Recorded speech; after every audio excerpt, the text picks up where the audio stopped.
Friends, welcome to funny kitchen. நான் உங்கள் தக்ஷிதா. இன்றைக்கி நம்ம என்ன செய்ய போகிறோன்னு பார்த்தீங்கன்னா 5 மினிட்ஸ் மசாலா தான் செய்ய போகிறோம்.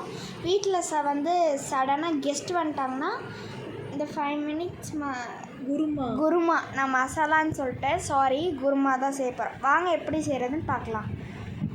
இதுக்கு முதல்ல வெங்காயம் இப்படி கட் பண்ணி வச்சுக்கணும். வெங்காயம், தக்காளி, அப்புறம் இஞ்சி, பூண்டு, கசகசா, சோம்பு, அப்புறம் முந்திரி பருப்பு, அன்னாச்சி மொக்கு, பட்டை, கிராம்பு. மறுபடியும் சொல்கிறேன், கசகசா, சோம்பு, பட்டை, கிராம்பு, முந்திரி பருப்பு, அன்னாச்சி மொக்கு. எப்படி செய்கிறதுன்னு பார்க்கலாம் வாங்க. இப்போ வீடியோக்குள்ளே போய் நம்ம எப்படி செய்கிறதுன்னு பார்க்கலாம். இது எல்லாமே நம்ம மொத்தமாக அரைச்சி தான் ஊற்ற போகிறோம். இதெல்லாம் இன்ஸ்டண்ட்டாக செய்கிறது. ஆமாம், இன்ஸ்டண்ட்டாக செய்கிறது. 5 மினிட்ஸில் செஞ்சிடலாம். வாங்க செய்யலாம். இது இட்லி, சப்பாத்தி, பூரி, தோசை எல்லாம் நல்லாயிருக்கும். இப்போ பேன் எடுத்து வச்சு ஆயில் சேர்த்தாச்சு. ஆயில் சூடானதும் சூடாயிடுச்சு. இப்போ நம்ம கசகசா, முந்திரி எல்லாம் எடுத்து வச்சுருந்தோம்ல, அதை நம்ம இப்போ ஆட் பண்ணிக்கலாம். எல்லாத்தையுமே ஆட் பண்ணணும். ஆமாம், எல்லாத்தையும் ஆட் பண்ணிடலாம். தக்காளியை தவிர எல்லாம் ஆட் பண்ணிடணும். மசாலா, அந்த முந்திரி பருப்பு, கசகசா மசாலா, இஞ்சி, பூண்டு, வெங்காயம். இப்போ வெங்காயம் சேர்த்துக்கலாம். வெங்காயம் வந்து நல்லா ஃப்ரை ஆகணும். வெங்காயம் நல்லா ப்ரௌனிஷ் ஆகிற வரைக்கும் ஃப்ரை ஆகணும். இப்போ வெங்காயத்தை வந்து நல்லா வதக்கலாம். இது நல்லா ப்ரௌனிஷ் ஆகட்டும். இது கூட நம்ம தேங்காயும் சேர்க்கணும். தேங்காய் சும்மா 2 சேர்த்துக்கிட்டால் போதும். இவ்வளோ சேர்த்துக்கிட்டால் போதும்.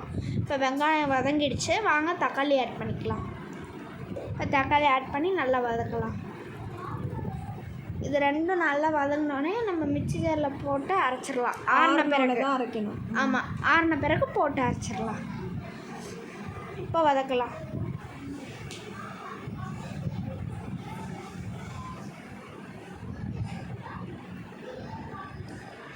வதங்கிடுச்சு.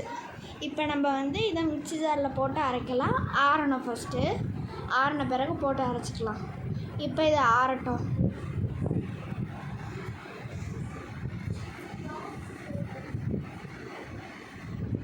இப்போ இது ஆறிடுச்சு. மிக்ஸி ஜாரில் போட்டு அரைக்கலாம். இது இன்னும் கொஞ்சம் அம்மா வதக்குறாங்க. ஆனால் அம்மா ஸ்டவ்வே ஆஃப் பண்ண மறந்துட்டாங்க. போ, அதான் மறுபடியும் வதக்கிட்டு இருக்காங்க. வதங்கலை இன்னும் நல்லா, அதான் மறுபடியும் வதக்குறாங்க. நம்ம இன்னும் தேங்காய் ஆட் பண்ணவே இல்லை, நான் தப்பாக சொல்லிட்டேன். இப்போ தேங்காய் ஆட் பண்ணி இப்போ இதை நல்லா தேங்காய் ஆட் பண்ணோடனே உடனே இறக்கிடலாம். ரொம்ப நேரம் வதக்கணும்ல. இறக்கிட்டு ஃபேனில் கொஞ்சம் நேரம் வச்சு நல்லா ஆறின பின்னாடி மிக்ஸியில் போட்டு அரைச்சிக்கலாம். ஃபேனில் கொண்டு போய் ஆற வச்சிடலாம். இப்போ இது ஆறட்டும். எங்கள் ஸ்கூலில் வந்து மந்த் அண்ட் அசஸ்மெண்ட் முடிஞ்சிருச்சு. அதனால தான் தினமும் வீடியோக்கு வர ஆரம்பிச்சிட்டேன். இப்போ மிக்ஸி ஜாரில் போட்டாச்சு, ஆறிடுச்சு. அரைக்கலாம். அரைச்சாச்சு. இப்போ அதே பேன் எடுத்து வச்சு பிரியாணி லீஃப் சேர்த்துக்கலாம். பிரியாணி லீஃப் சேர்த்தாச்சு. அரைச்ச பிறகு பார்க்காது, அப்படி தான் இருக்கும். பிரியாணி லீஃபு, எண்ணெய், அப்புறம் அரைச்ச மசாலா, அதை நம்ம சேர்த்துக்கலாம். சேர்த்து நல்லா ஃப்ரை பண்ணலாம். லைட்டாக வாட்டர் ஆட் பண்ணிக்கலாம். உங்களுக்கு தண்ணியாக வேணும்னா வாட்டர் நிறைய ஆட் பண்ணிக்கோங்க. தண்ணியாக வேணாம், ஒரு கெட்டினஸோடு வேணும்னா வாட்டர் ஆட் பண்ண வேணாம். சரி, வாட்டர் ஆட் பண்ணிக்கலாம். இன்னும் கொஞ்சம் வாட்டர் ஆட் பண்ணிக்கலாம். அம்மா இதுக்கப்புறம் உப்பு, மஞ்சத்தூள், சாம்பார் தூள் போட்டு ஒரு கொதி வந்தோடனே புதினா, கொத்தமல்லி மட்டும் போட்டு இறக்கிடலாம். சாம்பார் தூள் போடுறவங்க சாம்பார் தூள் போடலாம். ஒவ்வொருத்தர் தனி மிளகாத்தூள், ஆமாம், தனியாத்தூள் போடுவாங்க. நான் எல்லாத்துக்குமே சாம்பார் தூள் தான் போடுவேன். ஆமாம், எங்கள் அம்மா எல்லாத்துக்கும் சாம்பார் தூள் தான் போடுவாங்க. இப்போ உப்பு சேர்த்துக்கலாம். இப்போ உப்பு ஆட் பண்ணியாச்சு. உப்பு உங்களுக்கு தேவையான அளவு ஆட் பண்ணிக்கோங்க.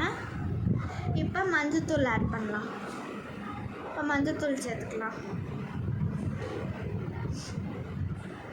மஞ்சத்தூள் சேர்த்தாச்சு. இதுவும் உங்களுக்கு தேவையான அளவு ஆட் பண்ணிக்கோங்க.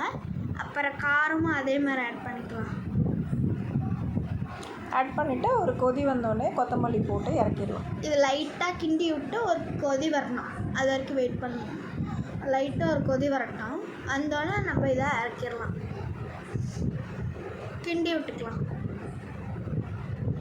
கிண்டல இந்த மிளகாத்தூள்லாம் கட்டி கட்டியாக இருக்கும்ல, அதெல்லாம் உடச்சி விடணும். உள்ள உடச்சிடணும், அதனால தான் கிண்டுறோம்.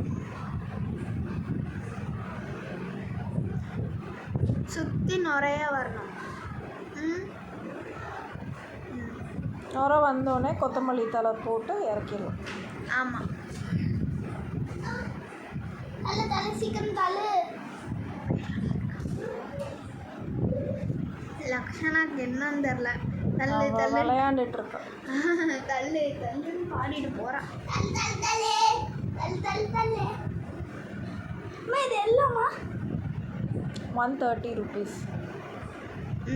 அதான் கொதி வர ஆரம்பிக்குது. அங்கே பாருங்க, நடுவில் பிரியுதா, குருமாக்கு நடுவில் இதோ கொதி வருது. நல்லா கொதிச்சு வர மாட்டு இன்னும் கொஞ்சம் நல்லா கொதிச்சு வரட்டும். வந்தோடனே நம்ம கொத்தமல்லி தழை போட்டு இதை இறக்கிடலாம். இன்னும் கொஞ்சம் நல்லா சுற்றி நுர வரணும், அந்த நுர அப்படியே சுற்றி போனோடனே கொத்தமல்லி போடலாம். இது சப்பாத்திக்கும் நல்லாயிருக்கும், பூரிக்கும் நல்லாயிருக்கும், அப்புறம் இட்லி தோசைக்கும் நல்லாயிருக்கும். சடனாக கெஸ்ட் வந்துட்டாங்கன்னா இதை செஞ்சுக்கலாம், வீட்டில் காய்கறி எதுவும் இல்லைன்னா. ஏம்மா? இப்போ கொத்தமல்லி ஆட் பண்ணலாம். கொத்தமல்லி ஆட் பண்ணியாச்சு, நம்மளோட குருமாவும் சூப்பராக ரெடி ஆயிடுச்சு. சப்ஸ்கிரைபர் வெறும் 300 பேர் தான் வந்திருக்கீங்க. 82,000 மெம்பர்ஸ் பார்த்துருக்கீங்க. அதில் வந்து ஒரு லைக் பண்ணிங்கன்னா, ஒரே ஒரு லைக் மட்டும் அந்த மெம்பர்ஸ் பண்ணிங்கன்னா ஒரு லைக்குக்கு 10 பேர்கிட்ட ஷேர் ஆகும். பாய் காய்ஸ், இனிமேல் சப்ஸ்கிரைப் லைக்லாம் பண்ணுங்கள்.